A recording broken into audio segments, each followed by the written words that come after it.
Today I'm going to talk about burning. Burning bushes, burning coals, burning questions, and one of the harshest burns in the Bible. We're going to be thinking about calling and the importance of curiosity and doubt when we respond to God's call. The burning bush episode in Exodus is a really compelling example of how God often chooses to speak to us and how we often choose to respond to God. Moses asks two really important questions. He asks, "What's going on and why me?" First off, Moses is thinking, what's going on with this new thing that I've noticed, namely the burning bush? He goes over, takes a closer look, and then when he realizes what he's up against, that God is calling him to do something new, he starts thinking, why me? Surely I can't be the right person for this job. God often gets our attention through things that intrigue us, interest us, perhaps even concern or alarm us. In the middle of the ordinary, something, a little nudge. Moses on the hillside might have been feeling bored, scared, maybe he was just a bit nosy, maybe he was even feeling irritated. I can't have bushes bursting into flame. I've got a flock to look after. I can't have them turning into kebabs. In the middle of the ordinary, something happens to jolt him out of the everyday. God could have sent 50 angels with a neon sign, but instead he chooses to draw Moses in to show him something peculiar, uncanny, in the middle of an otherwise mundane moment. Moses was on the night shift, a fairly ordinary time, sometimes a bit weird, uncanny things can happen. Imagine Moses as a staff member at Tesco Silverburn, and in aisle 36 a box of Weetabix suddenly bursts into flame. Moses his attention has been piqued. You can imagine him posting #bushes be burning, #we didn't start the fire, #is God trying to talk to me? And then, before he knows it, he slipped off his Crocs and he's entering a holy place, smelling the singeing, feeling the tingle on his toes, tasting the smoke. In the midst of the ordinary, God speaks. God's glory bursts. So are we curious? Are we paying attention to the little fires that God could be lighting for us to stop and take notice of? Think about the past week, the past month. What's caught your eye recently? What can you not let go of? What's something new you've come across? Something you've seen out and about or maybe heard in the news that's caught your attention? Many new callings, vocations, jobs, relationships begin with somebody noticing, just like Moses, something small, but that you can't let go of, that you've got to take a closer look. God uses our curiosity and the vibrancy of our world to speak to us. There are uncanny, holy pockets everywhere if we take time to notice. God's call often begins with curiosity, and then it deepens with doubt.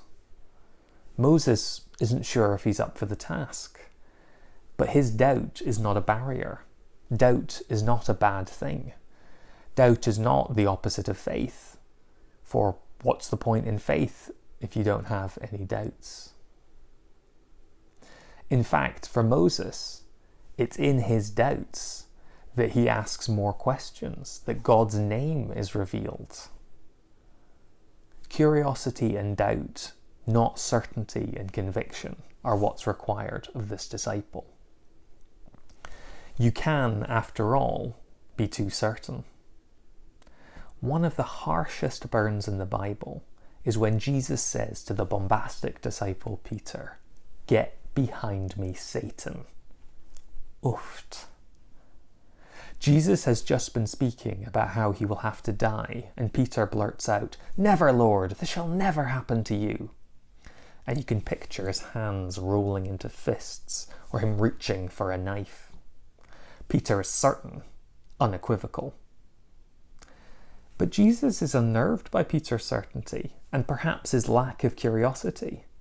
Peter's been ignoring what he's been saying, that suffering is all part of the plan. He will die, but he will rise again. He wants to stop Peter's train of thoughts dead in its tracks. He doesn't want Peter forming a pro-Messiah militia to defend their rebel king. In Peter's heartfelt words are the seeds of destruction, of violence and enmity that go against Jesus' entire mission. I imagine that Jesus still says to some of his disciples today, "Get behind me, Satan," when they've lost the point, lost the plot, lost the way. To all those that are too keen to jump in and aren't taking time to notice, to engage with their own curiosity and doubts, to see how they fit into the bigger picture. And it's a big picture. It's easy to get overwhelmed by all the fires burning. You go on social media and you see fires everywhere. Fires in politics, in inequality, injustice, war, the ongoing climate emergency, prejudice, hate. It's easy, it's understandable to feel overwhelmed, to get on the defensive, to want to lash out. But in times such as these, we're going to have to be kind to one another. As the pandemic continues, as the economic realities of recession start to bite, we're going to have to go that little bit further in being kind to one another. We're going to have to heap coals on one another's heads. Weird phrase, right? From the Romans passage. It seems an odd image, but Paul's words are a manifesto for hope in difficult times, of rising above it. It's reminiscent of when Michelle Obama said, "When they go low, we go high." Our angry words can arm others, but our kind actions can disarm others. The burning coals in the reading are a metaphor for the burning shame that someone can feel when you have met their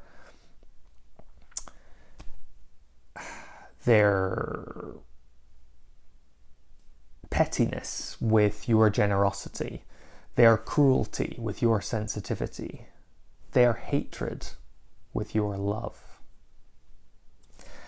It's often more productive to shame people with our kind actions rather than to try and shame them with our harsh words. And those coals, those burning coals, could turn precisely into the kind of little fire that bothers and intrigues them, that God in turn can use to show them something new. We could ignite this spark that starts them on the path of curiosity and doubt, of seeing the world around them in a new way.